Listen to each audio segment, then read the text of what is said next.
శ్రీమాత్రే నమ. జయ గురు దత్తాత్రేయ నమ.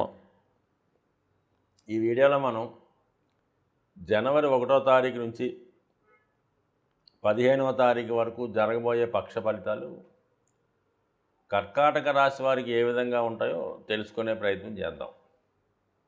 కర్కాటక రాశి వారికి రాబోయే ఆంగ్ల నూతన సంవత్సర శుభాకాంక్షలతో ఈ పక్ష ప్రారంభం చాలా విజయవంతంగా ప్రారంభం అవడం జరుగుతుంది. ముఖ్యంగా ఏ రాశి వారికైనా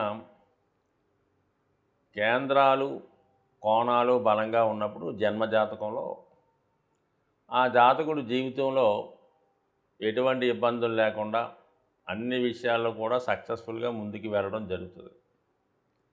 అలాగే 6, 8, 12 స్థానాలు దుస్థానాలు, ఆ భావాల్లో ఎక్కువ గ్రహాలు ఉన్నప్పుడు జాతకుడు ఏదో ఒక ఇబ్బంది స్ట్రగుల్ పడుతుంటాడు. అయితే జాతకుడికి విజయం లభించాలంటే, వృత్తిపరంగా సక్సెస్ కావాలంటే, ఆర్థికపరమైన సక్సెస్ కావాలంటే అర్ధ త్రికోణం అని ఉంటుంది. అంటే 2వ భావం, 6వ భావం, 10వ భావం, ఈ భావాలు జన్మజాతకంలో కానీ గోచారంలో కానీ బలంగా ఉన్నప్పుడే జాతకుడు శత్రువులపై విజయాన్ని, వృత్తిలో సక్సెస్ని, ఆర్థిక పరంగా విజయాన్ని ముందుకు వెళ్ళగలడం. ఏదన్నా ఒక జాతకుడు సక్సెస్ అవ్వాలంటే ధనం ఇంపార్టెంటు. ధనం సంపాదించాలంటే వృత్తి ఇంపార్టెంటు. ఒక రాజకీయ రంగం అవనివ్వండి, ఒక రియల్ ఎస్టేట్ రంగం అవనివ్వండి, పోటీ తప్పనిసరి. పోటీ లేకుండా, ధైర్యం లేకుండా ఏది కూడా ఈ సమయంలో ముందుకు వెళ్ళదు. సో అటువంటిది ఈ రాశి వారికి దశమ స్థానంలో గురు సంచారం. ఇది కొంతవరకు యాక్చువల్గా చెప్పాలంటే దశమ స్థానంలో గురువు అంత మంచి ఫలితాలు అయితే ఇవ్వడం. అది అందరి విషయంలో కాదు, ఈ లగ్నం వారికి మాత్రం కంపల్సరీగా. అంటే ఒక విధంగా ఏంటంటే ఈ కర్కాటక రాశి వారికి రాశ్యాధిపతి చంద్రుడు, ఇదే రాశిలో గురువు కూడా ఉచ్చ పొందుతూ ఉంటాడు.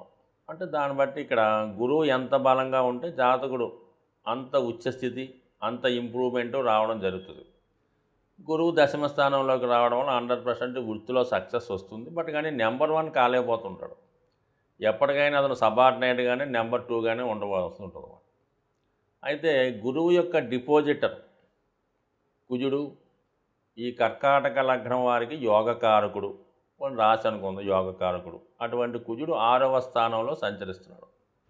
6వ స్థానం అన్నది జయస్థానం, శత్రువులపై విజయం, ఆర్థికపరమైనటువంటి సక్సెస్. అంటే రుణదాతల నుంచి, రుణాల నుంచి విముక్తి, కోర్టు సమస్యల నుంచి విముక్తి కలిగిస్తుంది.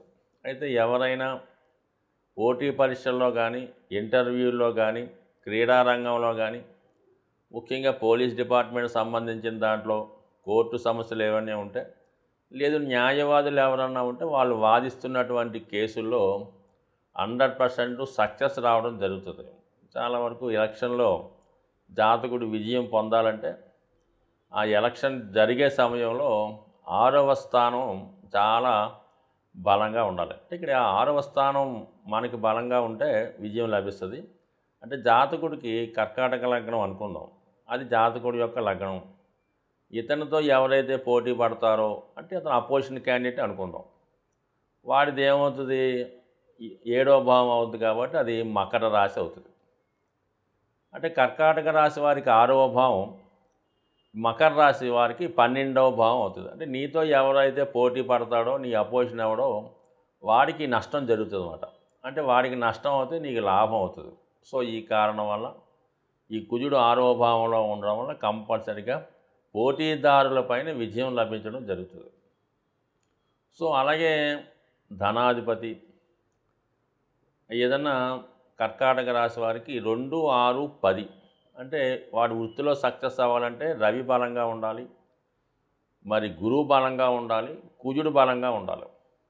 మరి రవి కూడా ధనాధిపతిగా 6వ స్థానంలో మిత్రస్థానంలో మిత్రగ్రహంతో కలిసి సంచరిస్తున్నాడు.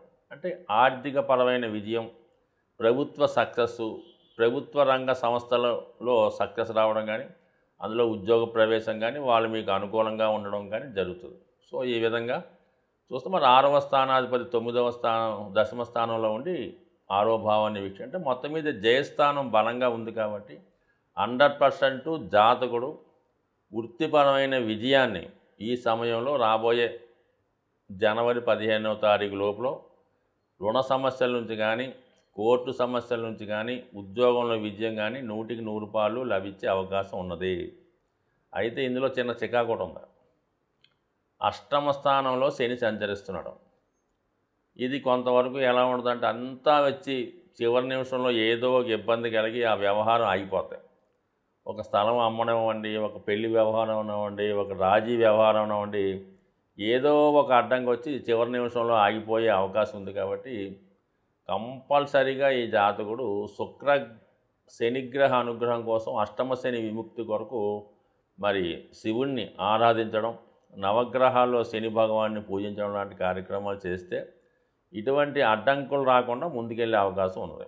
ఇక శుక్రుడు పంచమ స్థానంలో లాభాధిపతి పంచమ స్థానం. ఒక విధంగా మనసులో ఉన్నటువంటి కోరికలు నెరవేరుతాయి. అలాగే స్త్రీల నుంచి స్నేహం కానీ వాళ్ళ నుంచి ఫేవర్ కానీ లభిస్తుంది. ప్రేమ వ్యవహారాలు సక్సెస్ అవుతాయి. ఇది స్త్రీలకు ఇంకా అనుకూలంగా ఉంటుంది. అటు స్త్రీలకైతే అత్తవారితో ఉన్న విభేదాలు తొలుగుతాయి. వ్యక్తిగతంగా సంతాన విషయంలో అభివృద్ధి పొందుతారు. ఆరోగ్యపరంగా బాగుంటుంది. సో ఏదైనా ఈ విజయస్థానం బాగుంది కాబట్టి ఏదైనా సమస్య నుంచి బయటపడడానికి ఇది అవకాశం. అయితే అష్టమ శని అవమానాలు కలిగిస్తుంది కాబట్టి చివరి నిమిషంలో అటుదిటు మారే అవకాశం ఉంది. కాబట్టి ఈ రాబోయే 15 రోజులే కాకుండా అష్టమ శని ప్రభావం ఉన్నంత వరకు కూడా జాతకుడు నిరంతరం శివనామ స్మరణ చేస్తూ నిడారంబరంగా జీవితాన్ని గడుపుతూ వీలైనంత వరకు నెలకు ఒకసారైనా మాస శివరాత్రి రోజు శివునికి ఏదో విధంగా పంచదారతో కానీ చెరుకు రసంతో కానీ అభిషేకం చేసుకోవడం వల్ల ఈ ఫెయిల్యూర్ నుంచి తప్పుకొని సక్సెస్ వైపు పయనించే అవకాశం ఉంది. సో ఏదైనా ఈ రాశి వారికి విజయవంతమైన అవకాశాలు ఎక్కువగా ఉన్నాయి. సో అలాగే ఇది మన ఈ గోచారం అన్నది సాధారణంగా మనం వ్యక్తిగత జాతకం కాకుండా మీకు ఉన్నటువంటి కేవలం మీ జాతకంలో మీరు ఉన్నప్పుడు ఉన్నటువంటి చంద్రుడిని బేస్ చేసుకొని మనం గోచారం చెప్పడం జరుగుతుంది.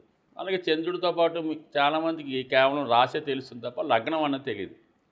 కొంతమందికి ఆటోమేటిక్గా మేషలగ్నం వారికి కూడా మనం చెప్పినటువంటి ఫలితాలు కొంతవరకు మాత్రమే వర్తిస్తాయి. అంటే గోచారం ఎంతవరకు మనకి జాతక చక్రంలో ఒక ఫలితం ఉన్నది అంటే మీకు ప్రభుత్వ ఉద్యోగం ఉందని మీ జాతకంలో రాసి ఉంది, లేదా మీ క్రీడా రంగంలో విజయం సాధిస్తారని రాసి ఉంటే అప్పుడు మాత్రమే ఈ గోచారం మీకు సపోర్ట్ చేస్తుంది తప్ప మీ జన్మ జాతకంలో జాతక పీఠిక మీద ఇటువంటి యోగాలు లేవనుకుందాం. పైపు వివాహం అవ్వచ్చు, సంతానం అవ్వచ్చు, ఉద్యోగం అవ్వచ్చు, ఏదన్నా జాతక చక్రంలో ఉన్నటువంటి ఫలితాలు మాత్రమే గోచారరీత్యా గ్రహాలు మారినప్పుడు ఆ ఫలితాలు మీకు ఇవ్వడం జరుగుతుంది.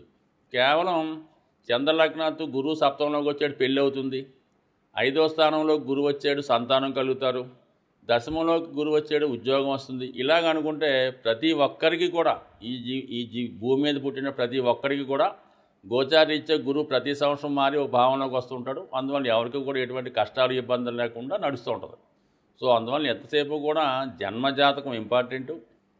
ఆ జన్మజాతకంలో ఉన్నటువంటి గ్రహాల స్థితిగతులను బట్టి ఉన్న యోగాలను బట్టి మీకు గోచారం సపోర్ట్ చేస్తుంది. కాబట్టి సాధ్యమైనంత వరకు ముఖ్యమైన కార్యక్రమాలు చేపట్టేటప్పుడు అందులో వివాహం, ఉద్యోగం, అలాగే ఏదైనా వ్యాపారం ప్రారంభించే ముందు లేదా మనం గృహయోగం ఉందా లేదా ఇలాంటి విషయాలు తెలుసుకున్నప్పుడు మీకు నమ్మకమైనటువంటి జ్యోతిష్కుల్ని చూపించుకోవడం, వారి సలహాలు సంప్రదింపులు చేసుకొని కూడా మనం దాన్ని జాతకాన్ని పరిశీలించుకోవాలి. జాతకంలో యోగం ఉన్నా కూడా దాని దశలు కూడా అనుకూలంగా రావాలి. అటు ఒకటికి మంచి శుక్రమాదశ ఉంటుంది. ఆ శుక్రుడు ఖచ్చితంగా 4వ స్థానంలో మంచి ఉచ్చులో బలంగా ఉంటాడు. అంటే మంచి వాహన యోగం, గృహయోగం అన్నీ జరుగుతాయి. కానీ మరి ఆ శుక్రమాదశ రావాలి కదా. ఆ శుక్రుడు ఎప్పుడో జీవిత చివరి భాగంలో వచ్చినా ఫలితం ఉండదు, అలాగే ప్రారంభంలో చిన్నప్పుడు పోయినా ఫలితం ఉండదు. సో అందువల్ల దశలను బట్టి ఆ దశలకి గోచారం సపోర్ట్ చేయబట్టి మీ యొక్క జాతక విశ్లేషణ ఉంటుంది. కాబట్టి సాధ్యమైనంత వరకు తెలిసిన వారికి, బాగా సబ్జెక్ట్లో అనుభవం ఉన్న వాళ్ళకి మీ యొక్క జన్మజాతకాన్ని కూడా చూపించుకొని అందులో ఉన్నప్పుడు మీరు ఖచ్చితంగా కొంత ప్రయత్నం చేస్తే ఏదో విదేశం కోసం వెళ్తాం. జన్మజాతకంలో లేనప్పుడు గోచారంలో సపోర్ట్ చేయడానికి ఏం ఉపయోగం? ఎన్నిసార్లు వెళ్ళినా కూడా వచ్చింది వచ్చినట్టే వెనక్కి ఫెయిల్ అవుతుంటుంది, ఊరికే మనీ వేస్ట్ అవుతుంటుంది. సో ఆ కారణం వల్ల జన్మజాతకం ఇంపార్టెంట్. బట్ ఏదైనప్పుడు కూడా జన్మజాతకం బాగుండాలి, దశలు బాగుండాలి, గోచారం బాగుండాలి. ఇవన్నీ బాగున్నప్పుడు మాత్రమే జాతకుడు తన జాతకంలో ఉన్నటువంటి యోగాలు అనుభవించి మరి వాళ్ళ యొక్క జీవితంలో ఉన్నత స్థాయికి వెళ్ళే అవకాశం ఉంటుంది. స్వస్తి.